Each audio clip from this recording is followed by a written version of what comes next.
करुणाच्युतपदाम्बुजयुग्मरुक्म व्यामोहतस्तदितराणि तृणाय मेने अस्मद्गुरोर्भगवतोऽस्य दयैकसिन्धो रामानुजस्य चरणौ शरणं प्रपद्ये। कौडिन्यवंशवरवारिधिपूर्णचन्द्रं श्रीमत्पराङ्कुशपदाम्बुजभृङ्गराजं रङ्गार्यदेशिकपदाप्तसुदेशिकत्वं श्रीरामकृष्णगुरुवर्यमहं प्रपद्ये। जय Sriman Narayana. Yes, Ramana. So in the previous session, what we had discussed is, so let us understand first who we are, so we can understand through who we are, who Bhagavana is. Okay. So when I say that I want to know God, right? I say, I want to know God. So there are two entities here. There is I and there is God. Correct? Yeah. Okay. So if there are two entities, the self, the God, but there is another entity as well, the situation, the existence of both the I and the God is also there. So a third person can see a first person trying to find second person. Correct? Okay. So if I want, let's say I want to cook some food, there is some food to cook. If there is no food to cook, I can't cook food. Yeah. So there is me who is trying to cook food, but can be a third person who is watching me cook food. Yeah. Make sense? Okay. So if I want to find Bhagavana, I can either find Bhagavana and understand myself, Okay. Correct. or I can find myself and understand him. Yeah. Or I can sit back and look at a first person trying to find Bhagavana and remain apart from it. Yeah. You can do any three of these. Correct? Yes, correct. Now, according to Advaita Siddhanta, there is a great text called Drigdrishya Viveka. And here, the seer and the seen has been described very well. So what is the seer and what is the seen? There is a rubber band here. It is the seen. I observe the rubber band. The rubber band is an entity that is observed. And I, as an individual entity, am the observer of this rubber band. Yeah. There is the seer and the seen. The seen is different from the seer. When I hear something, the seer is the ear, in the sense the perceiver, and the perceived is the sound. The sound is different from that which perceives it. So, Rupam Drishyam Lochanam Drik. The world is seen. The eyes are the seer. It is observing the happenings of the world. In relation, the world is more dynamic and the eye is relatively still. So the seer is relatively stagnant, whereas the seen is more dynamic. It is in motion. Just like that, the eyes are the seer when the mind is the seen. Sorry, the eyes are the seen when the mind is the seer. So I observe my eyes.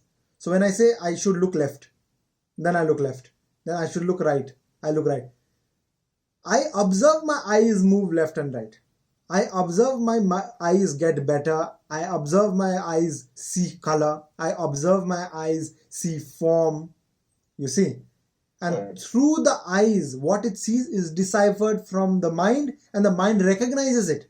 It looks at this. It sees it's yellow. It sees a form. It is round. It shakes. It is stretchable. But the eye itself cannot denote what this is. So the information of this goes to the mind. And the mind says, it must be a rubber band because of these properties.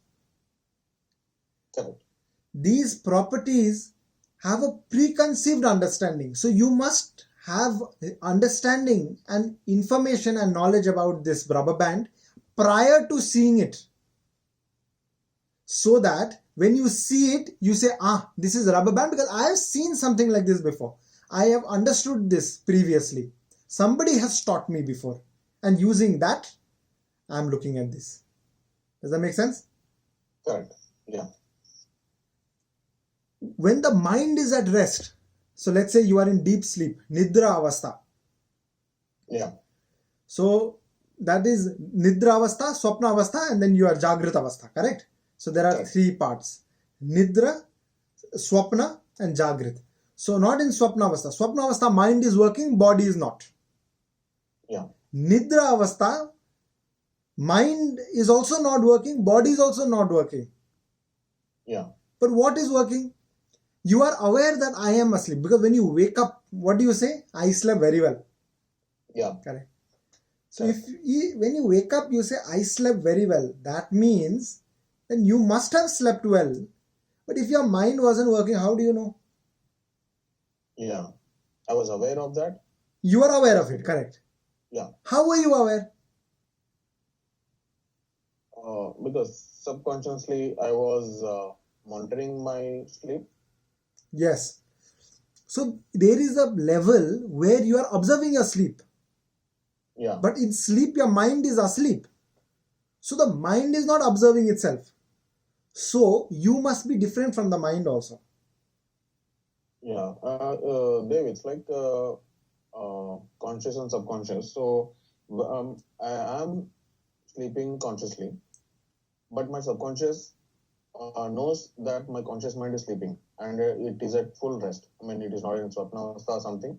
It is at full rest. So my subconscious knows it.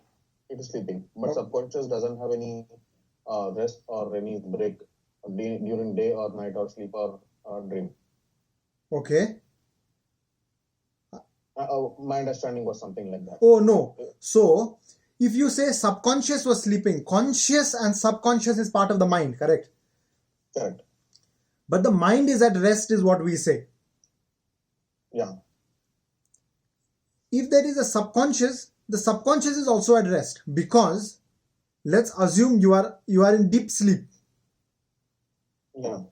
And I go and I shake you. Correct. If you are in deep sleep, you still don't wake up with my first shake. Correct. If your subconscious was awake, it should have recognized and woken up in the first time itself. True. You have to keep shaking. True. Correct. Yes. You have to keep shaking it.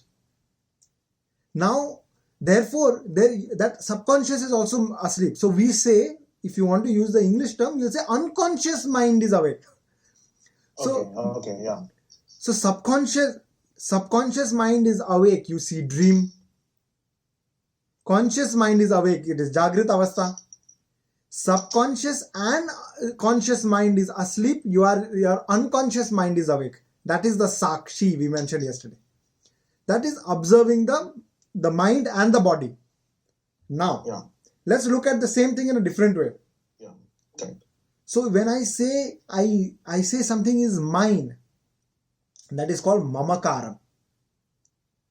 And when I say I, it is ahamkaram. Okay. But ahamkaram is when you say that I is the body and mind. Oh, yeah. So it is as if you think this body and mind is you. But as we move forward, we will realize that this body is also not me, the mind is also not me. I must be something different from the mind. Because the observer and the observed are two different entities. Yeah. Now, let's say you are 3 years. When you are 3 years, you can vaguely remember what you did. Your memory starts forming. So let's assume when you're 5 years old, you have a memory. You have understanding. That time when I ask you, what is your name? You say, I am Ravichandra. My name is Ravichandra. Okay. Yes. Then when you are 15 years old, I ask you, what is your name? You say, I am Ravichandra. I'm Ravichandra. Yeah. When you are 80 years old, when I'll ask you, what is your name? You will say, I am Ravichandra. When you are 5 years old and when you are 80 years old, your body is not the same. Your entire body has already reused all its stuff, and whatever you have eaten, it has formed a new body when you are 80. Your bone replenishes every 14 years. Your blood replenishes every 120 days.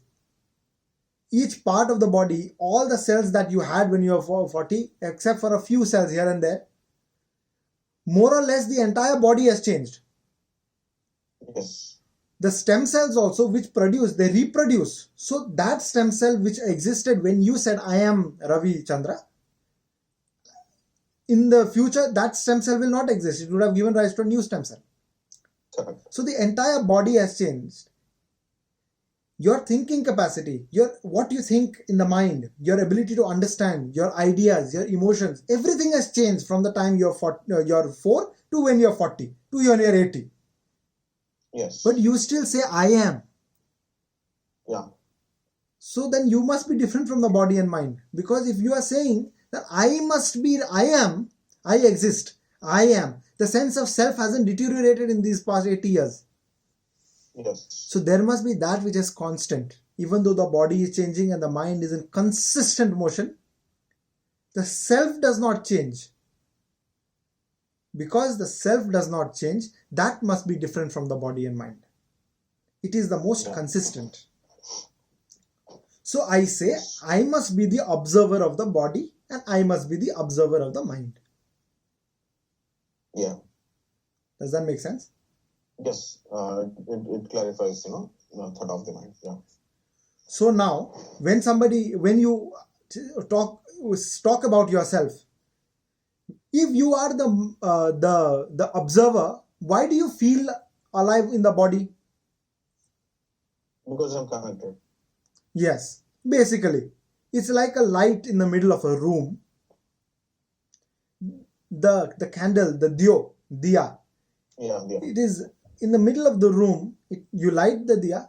The light permeates throughout the room.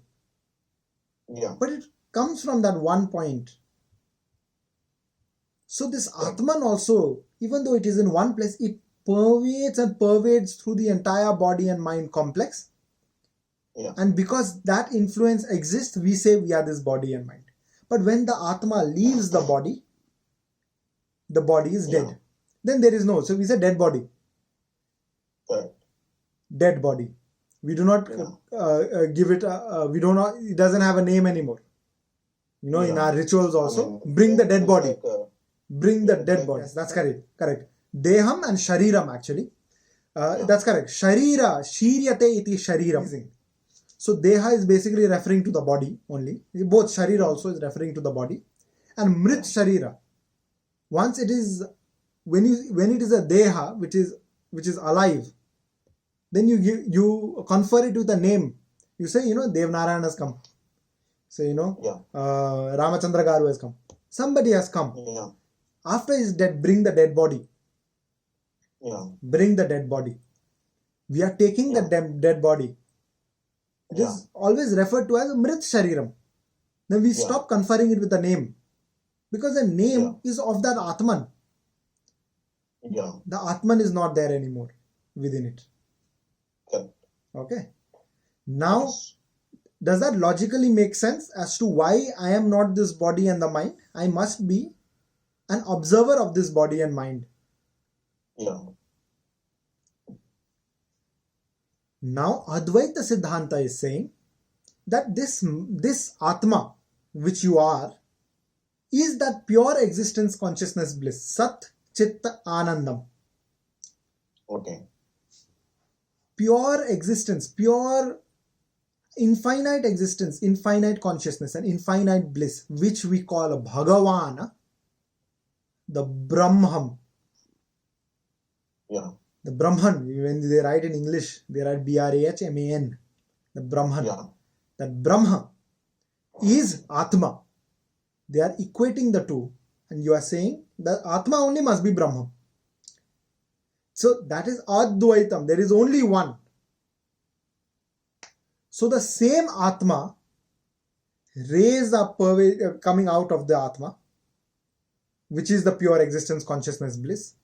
And due to some reason, one ray, each of these rays, some of them, they forget that they are the Atma. Okay. And they think they are individual entities.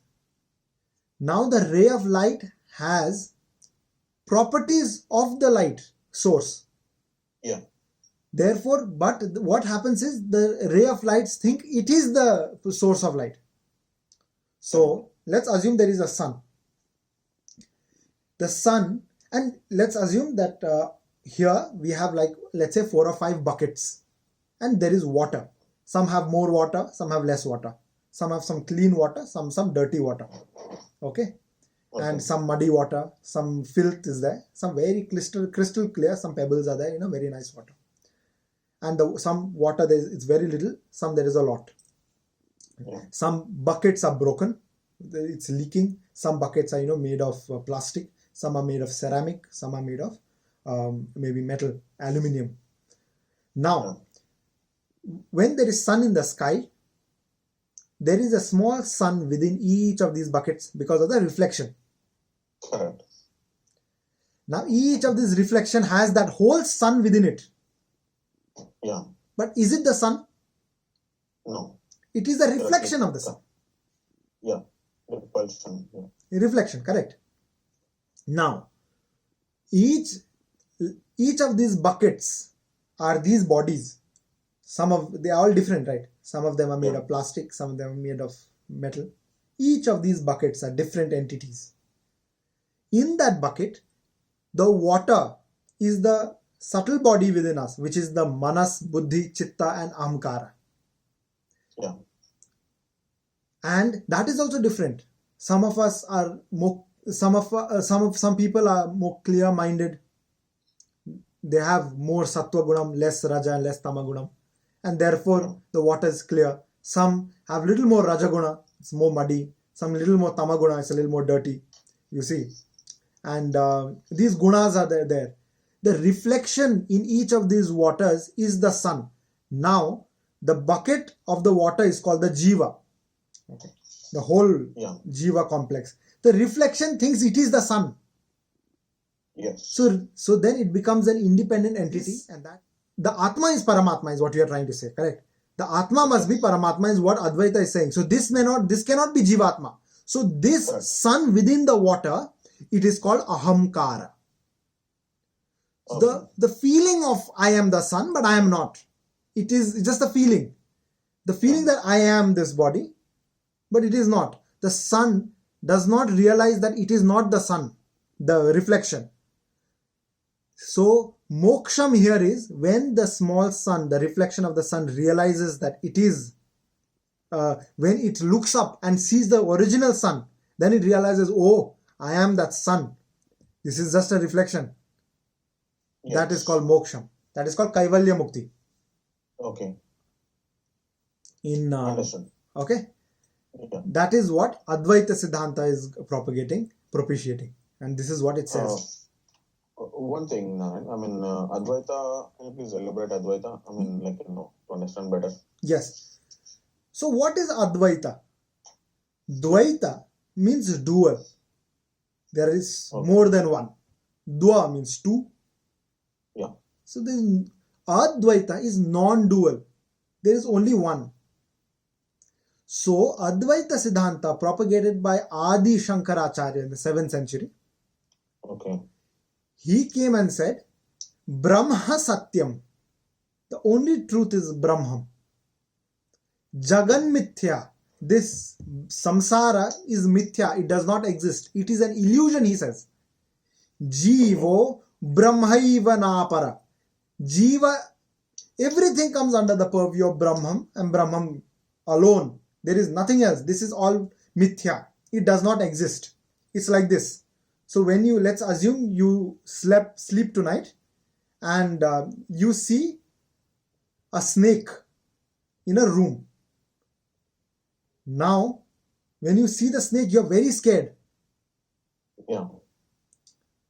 And that fear is also real. It's coming towards you. It's going to bite. Venomous snake. Yeah. Those spectacle cobra.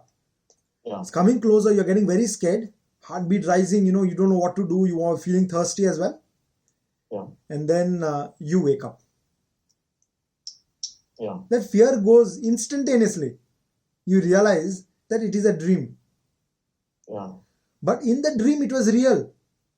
There was fear. Yes, it was real. There was a snake. Yes, it was real. In the dream. But when you come out of the dream, is that dream real? No. Because nowhere in the dream can you find that snake now. You will not find that snake again. It is limited to the dream only. Correct. You started becoming thirsty, you ran away, you went to the kitchen, and then you drank a Yeah. glass of water in your dream. When you wake Yeah. up, will your thirst be quenched? Yeah. It won't be. Okay. Oh, yeah. It won't be. In the dream, if you drink water, will you be stop being thirsty when you're awake? No. When you eat food in the dream, you will not be satiated when you wake up. Correct. Your hunger will still be, you'll still feel hungry. Correct. So, the dream is a mithya. It appears to be true, but it is not. Okay. Yeah. This world, this samsara, appears to be true, but it is not true. Yeah. Brahma Satyam. That's the only Satyam. This is all an illusion. Illusion. So today I thought it was a good time, good place to recap Perfect. about what we have studied so far and what we will go into. And because you came 20 minutes late, I went ahead and spoke about what we have done before for those past 7-8 sessions. So I caught Raviji up to speed. He's up to speed now. So then we can Okay. go ahead from here. I think this has been Bhagwan has played it very well. Like Yeah. because if I started with Tattvatrayam today, it would have been very difficult, I think. Yes. So as we were speaking, we were talking about Advaita Siddhanta and Vishishtadvaita. So we spoke about Advaita, where we may use that analogy of the buckets, the sun within the bucket, as a reflection of the original sun. Moksha is when that little sun within the bucket looks up and sees the original sun, the real sun, whose reflection it is. I am the reflection right now, and I actually must be the sun. And I am that Brahman. In Advaita Siddhanta, Atma and Brahma are the same. Now, we are talking about Advaita Vedanta. Coming back, there is only one. There is nothing else. This world is an illusion. It is like a dream, and when you attain moksha, this dream will go off. If you attain liberation when you are in the body, Advaita says you are in a state of Jivan Mukti. It is like when you are dreaming, then suddenly just before you wake up, you realize you are in the dream, but the dream is still going on. Yeah. But whatever happens in the dream, you are enjoying the dream because you enjoy it. But you know, because whatever happens, I am going up. This is all lie. It's not true. That is a state of Jivan Mukti. What Shankaracharya says about Advaita Siddhanta. And each of these buckets, which has this sun within it, it thinks it is the sun. That is called ahamkara, aham vritti. It is because of ajnana, because of lack of knowledge. Ajnana. Therefore, to attain that sun, to attain that state of being Sat Chit Ananda, existence, consciousness, bliss, to be one with Bhagavana again, because there is only Bhagavana, it says, you have to use, you will only be able to attain Bhagavana through knowledge, through gaining knowledge. What kind of knowledge? Higher knowledge. Adhyatmik Jnanam. Not Bhautik Vijnanam. Adhyatmik Vijnanam. Through that you will attain. So the knowledge of Brahma. What is knowledge of Brahma? Brahma Jnana. That's it. Athatho Brahma Jigyasa. That's how the Brahma Sutra starts. So I want to understand the Brahma, let's understand the Brahma together. Brahma Sutras are another text of Vedanta. So Now, everything yes. that we've done so far in the previous sessions was Advaita Vedanta. Absolutely. Advaita. Advaita we can also understand Advaita as Maya Vishishtha Advaita. Advaita with Maya in it. So because of Maya, this world exists. And then from this world, you will come out. You will realize that this world never existed in the first place. It is just an illusion. Like a mirage, when you're driving these long roads, on the other side of the road, you think there is a puddle of water. It's a mirage in the desert and so on. On a hot day, you'll see. If it's in a cold country, you probably won't see it. Hot countries, the sun is bright. There is water rising because there's evaporation. Yeah, in India it generally happens. So it appears there appears to be a puddle of water, but there is no water. When you reach it, you realize the water is still far away, and you never reach that water. It doesn't exist. It's a mirage. It doesn't exist. It only appears to exist. So that is what Maya is. And Advaita says, Aham Brahmasmi. I am that Brahman. These are Mahavakyas of the Vedas. It is not restricted to Advaita.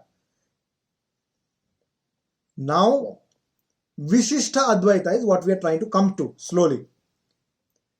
Vishishta Advaita is saying, yes, Aham Brahmasmi is true. It is a Mahavakyam. There is no doubt about it. However, the translation is slightly different.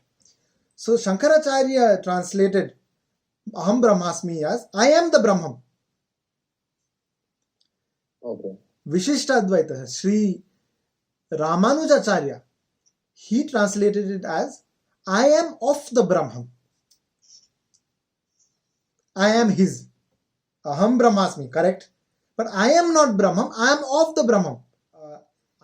So if you ask me where am I from, I say I'm from the Himalayas. Wow. Or I say I'm from the Ganges, from the Ganga. So are you from the Ganga as in the water? Do you come from inside the water? Or you come from the side of the water or the banks of the Ganga? So when I say I'm from the Ganges, I basically mean that I'm coming from alongside the Ganges. So when I say I am Aham Brahmasmi, I am not the Brahman, I am coming from the Brahman. That's all it means. That's how we understand it. Yeah. So in Vishishta Advaita, Aham Brahmasmi means that I am of the Brahman, I am not the Brahman. I am part and parcel. So there are three entities in Vishishta Advaita which are eternal. Nityam, Chitta, Achitta and Ishvara elements. So these are the three eternal elements. Chitta, Achitta and Ishvara. Yeah. These are three types of tattva. Yeah. So there is Chitta, the Atma. We spoke about Atma. We are saying that we are not this body, we are not the mind, we must be an observer of the mind.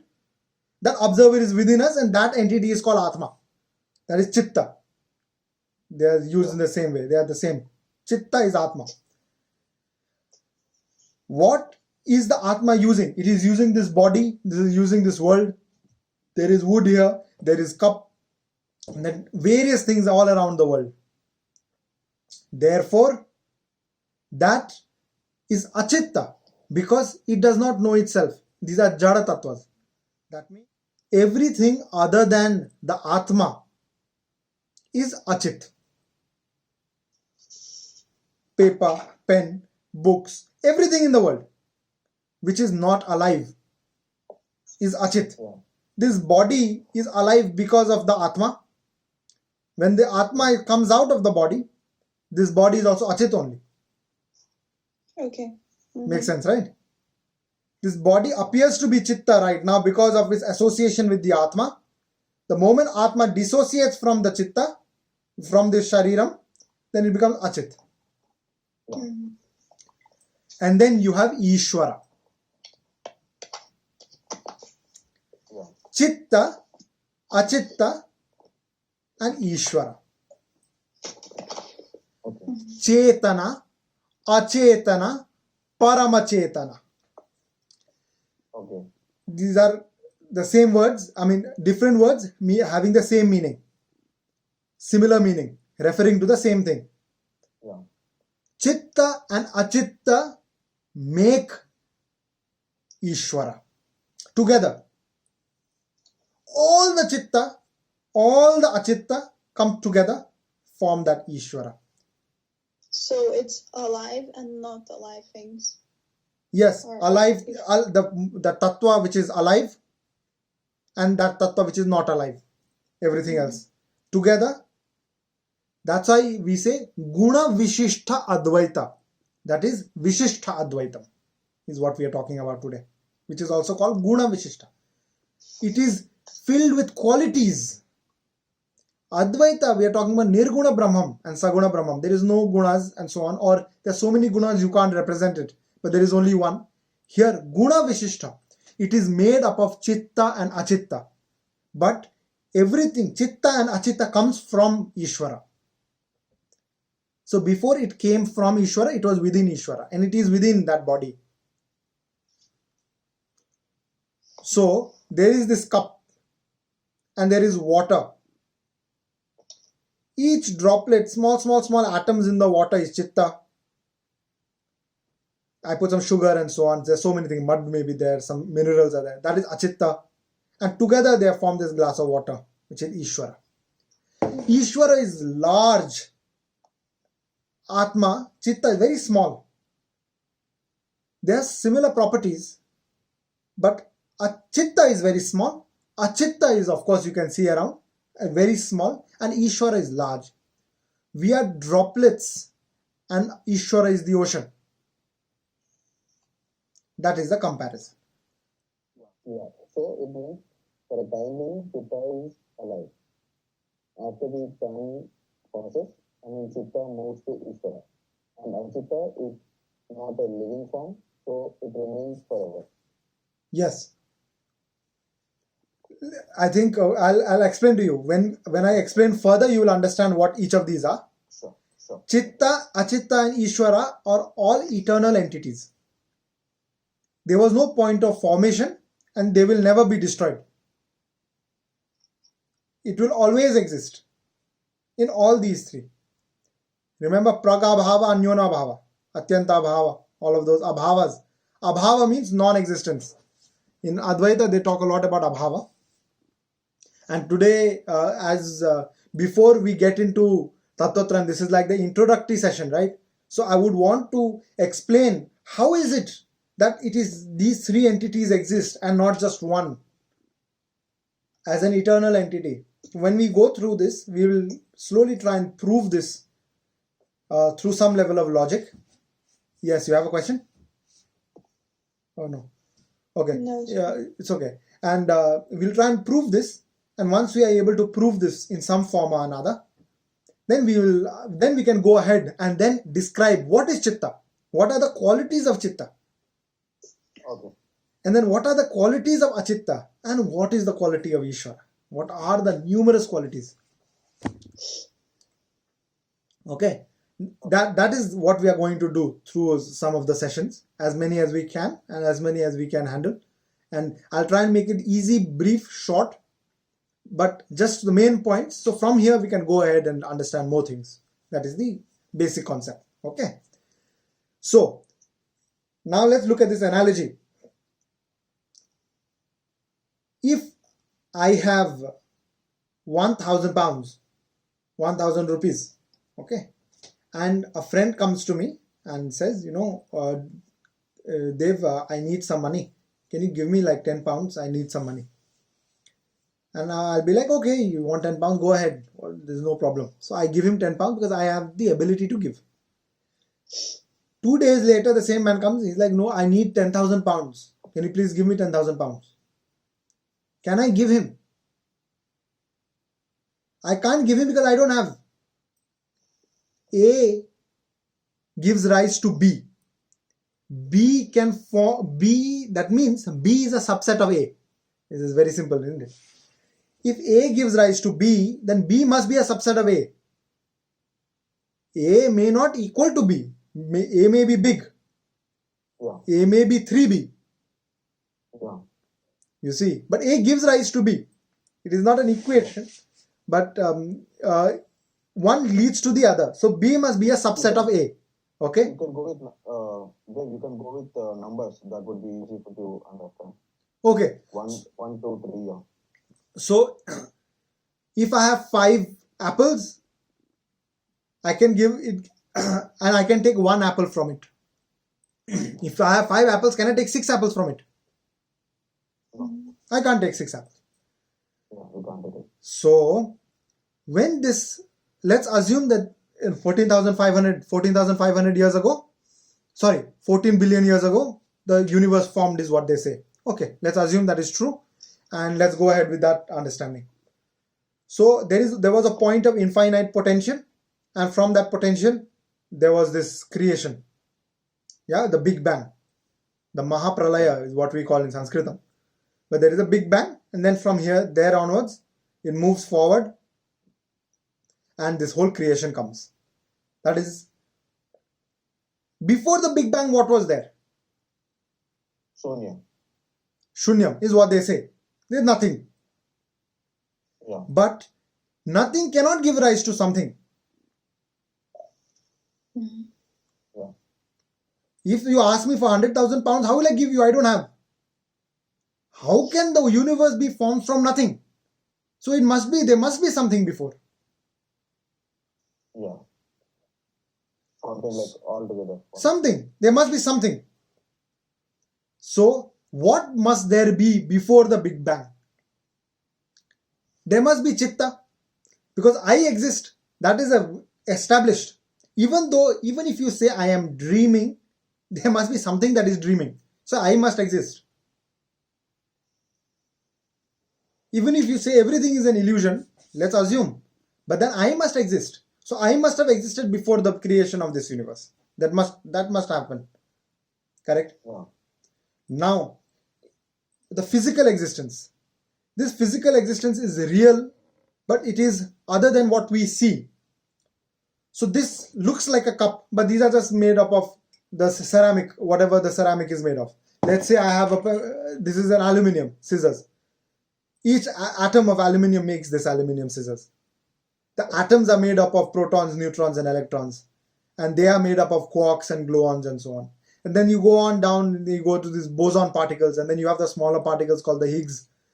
And then you go on further, and you have so many of those which we are not able to see and understand right now. But for whatever reason, you can keep going down and see that it looks like a pair of scissors, but it is made up of quarks and gluons. Yeah. So it looks like ice, but it is water. But the water is made up of hydrogen and oxygen. The hydrogen and oxygen is again made up of some other particles, and we just go on and on. So it appears to be something, but it is something else. So Vishishta Advaita Siddhanta says this world is real, but it is a Brahma. It is not an illusion in the sense that it does not exist, but it exists in a form other than what you see. You see something, but it exists as something else. Okay. You see a cup, but it is actually ceramic. It is actually atoms, which is actually subatomic particles, which is actually something else. But you see it as a cup because of its form. Yeah. When somebody sees me, they see my form, they see my face, they see, there is hair, there is some facial hair. And then they see hands and say, okay, this must be a human being. Because of the name and form, you limit yourself to name and form. But am I this body? The Atman. They don't see the Atman. So every time you see somebody, when you realize that is the Atman, there is an Atman within it, then you slowly remove yourself from this Brahma, which is not an illusion. It is, I don't know what is the other word. It is not untrue. It is not mithya. It is true, but it is other than what you see. This must also exist. If it exists now, it must exist before the Big Bang. So that means achitta, achetana, that's what we talked about. Achitta must also exist before the Big Bang. Follow very closely, okay? If you have any questions, you can go ahead and ask. This is chitta, chetana. This must exist even before the Big Bang. So this must also be eternal, nityam. Remember that. This is the word, nitya. That is the difference between the Astika Darshana and Nastika Darshana. In Astika Darshana, which you follow the Sanatana, Astika Darshana is saying that Nityam is Nityam, Sarvam Nityam. Everything is, these three entities are Nitya, which has no beginning and it will have no end. It will forever exist. It is Nitya. And then Bauddha Dharma, they say Anityam. It is only now. It is only transitory. Buddha says Anityam, anityam, sarvam anityam. Everything is transitory. It is happening now and it will finish. And then it will move on. Another thing will happen now and everything.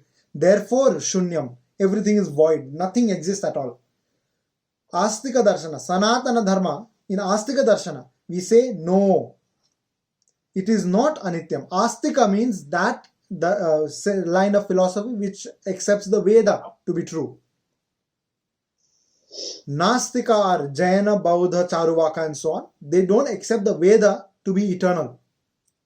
Because they don't accept anything to be eternal. So they can't accept Veda to be eternal also. Okay. Now, Chitta is also eternal. Achitta is eternal. Then Chitta and Achitta make Ishvara. Ishvara is also eternal. The understanding of these three tattvas is mandatory to attain moksha, is what Vishishta Advaita says through Tattvatrayam. Of course, it is not completely mandatory in the sense, to attain moksha, you will need to realize that there is Chitta, there is Achitta, and this Chitta is subservient to Ishvara. And then you attain moksha. And this is not Kaivalya Mukti. This is not Kaivalya Moksha. Kaivalya Moksha, Kevala Mukti is when you attain the Atman, because there is only Atman in Advaita Siddhanta. Shankaracharya's Maya Vishishta Advaita, Maya Advaita Siddhanta, or they are also sometimes referred to as Mayavada, because they accept Maya to be the reason of Ajnana. There you are saying that because of Maya, I am this individual entity. Once the Maya is removed through Jnanam, you attain Brahman. But that is Atman, because they are saying Atma is Brahma. So you attain Atman. Attainment of Atma is called Kaivalya Moksha. Attainment of Bhagavana is called, of course, there are 4 or 5 different kinds of them, Sayujya, Samipya, Salokya and so on. But that is called that is what we are referring to as Moksha. Attainment of Bhagavana. To attain Bhagavana, you need to realize that the Atma is subservient to Brahma. And once you realize this, one is subservient to the other, you realize that is the truth. That is, that this is the path to moksha. So it starts, mumukshoho chetanasya moksha siddhaye tattvatraya jnanam apekshitam. So a person who is a mumukshu, who wants to attain moksha, to understand tattvatrayam is very essential. And that is the beginning of Vishishta Advaita. To be able to realize that I am an individual entity subservient to the Lord, to Bhagavana. Of course, how and so on, you have to keep thinking about it, and we'll discuss it through sessions. That we are subservient to Bhagavana. We are not limited entities in the sense that I am not the only entity that exists. I exist because of him. Vashatkaraha. That's the meaning of the word. Vishwam Vishnu. Vashatkara means that which controls me from within. That is Paramatma. Paramatma is the same as Bhagavan, Ishvara. So within Atma there is Paramatma. Atma doesn't function without Paramatma. Okay? So you have Jivatma. Inside Jivatma also you have Paramatma. And outside Jivatma also you have Paramatma. Okay? Everywhere there is Paramatma. So then these 3 tattvas should be understood in detail.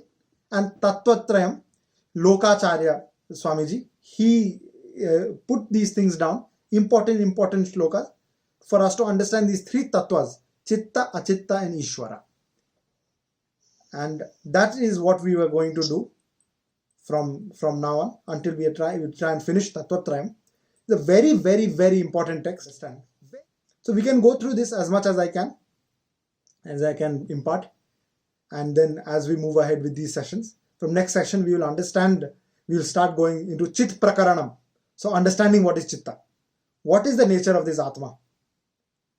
Niravayavam, Nirvikaram, Jnanashraya Bhutam and so on. These are very, very important. I'm hoping that I can, type it out or write it for you. So if in English as well as in Devanagari, so you can read it. If you have any questions thus far, you let me know. I think everything is clear so far with the introduction and that there's 3 elements, the basic types. So, yeah. And these are nitya. There is no beginning, there is no end. Nitya. Mm-hmm. Nityam, okay? Mm-hmm. They are always existed. So there is no question. When did it begin? When did the first? There is no first. Always existed. When is nitya. Of course, from there we can understand how this creation and so on happened. So there is something called Adwarak Srishti, Sadwarak Srishti and so on. Where how Srishti means that creation. And then you have Sthiti, which is the to be able to maintain this creation. And then you have Pralaya, which is dissolution. So in the Pralaya Kala, Chitta and Achitta go to Vakshasthala. In Bhagavana's, Chitta and Achitta go and merge with Bhagavana when there is Pralaya. And then again Srishti will happen. So in Sanatana Dharma, there is Big Bang and there is this maintenance of this universe. But this universe will again collapse and again a new universe will form. And it will keep happening. It has always happened. Trillions and trillions of times. Okay? And not just one. Multiverses. Numerous universes are being formed and they are collapsing every second, all the time. Every time.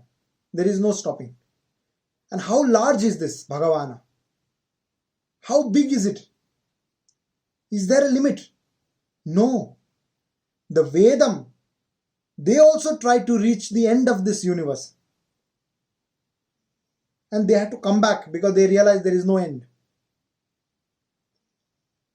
It is so infinite that Bhagavana himself doesn't know how big he is. Because if he knew, it would be finite. It would be contained in the concept of understanding. Yeah. So, infinite means that it is unknowable, even to that which is infinite. Infinity doesn't know itself, therefore it remains infinite. Correct. Yeah. Yato vacho nivartante aprapya manasasaha. The Vedam, there is a nice sloka of the Upanishad. The Vedam kept going in all directions, but he realized there is no end. Where do I go? If I go any further, I will not be able to return. So then they return. It is a saying in the Upanishad. So, yato vacho nivartante aprapya manasasaha. There is no end. That is the level of the Bhagavana. And we will understand each and every concept very in depth, because these are beautiful concepts once you start understanding them. And then we can, bring it to practice also. Then we start realizing that, there is something more to this. We need to understand. And finally, what is the essence to attain moksha? That is very important. What is the essence? So, according to Vishishta Advaita, like Advaita, it's saying Jnana Yoga. Use Jnana to attain moksha. Vishishta Advaita is saying 2 paths. Bhakti Yoga and Prapatti Yoga. And we will get into detail of these two. Vishishta Advaita is talking about Prapatti Yoga only. It's saying, forget Bhakti also. Only Sharanagati is the best way. Is saying. If none of our Darshana ever say only we are right. Only my way is correct. No. But we say, but every Sanatana Sampradaya will say, my way is pretty good.